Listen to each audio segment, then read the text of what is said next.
A very common issue that people are faced with is trying to keep the dog out of certain areas in the house.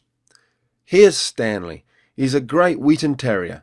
However, he loves nothing more than to get under people's feet in the kitchen, especially when you're trying to make the dinner.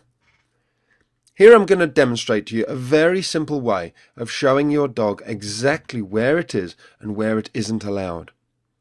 To Stanley's owners, it seems like either he doesn't know exactly where he's allowed or he doesn't care. I'd suggest it actually is a little bit of both. So if this is the line where you don't want the dog to go into the kitchen, the dog can't really see exactly where it is. We have it in our own minds as to where we think it is.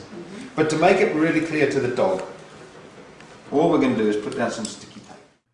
It's crucial that there's a very obvious line for your dog, such as a change in the floor surface from wood to carpet.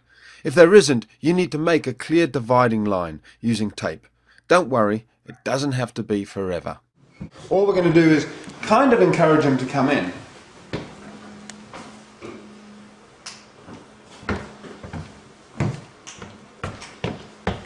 He already knows there's something up. There's a line there.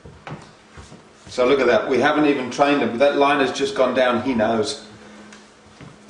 Good boy, Stan. Outside, out the kitchen. Good boy. Good boy. Here I'm demonstrating how clear the message is to Stanley. I'm dropping some food on the floor and he still doesn't come in. So we haven't really, you've been training him a little bit to keep him out of the kitchen, but you can see the power of that white line. He almost has instantaneously realised that is the line. It's now very clear. I don't know how you'll feel. Out the kitchen, out the kitchen. Good boy, good boy. Okay, so out of the kitchen when he backs off, praise him. When he's out the kitchen, we praise him. Now what we don't want to do is get him to think that every time he comes in here, if we chase him out, he gets a treat. We want him off the line. So we're actually going to say, out the kitchen, good boy. We don't want him in the kitchen at all. And he's not allowed to touch that line with his foot. Because what dogs love to do is just edge further and further and further into the kitchen. That has said to him, you don't even stand on the line. Okay. And he's saying, look, oh. And you can see you can use any sort of energy to drive him out. Even just stamping your feet a little bit, moving towards him. Maybe, shh, out the kitchen, out the kitchen.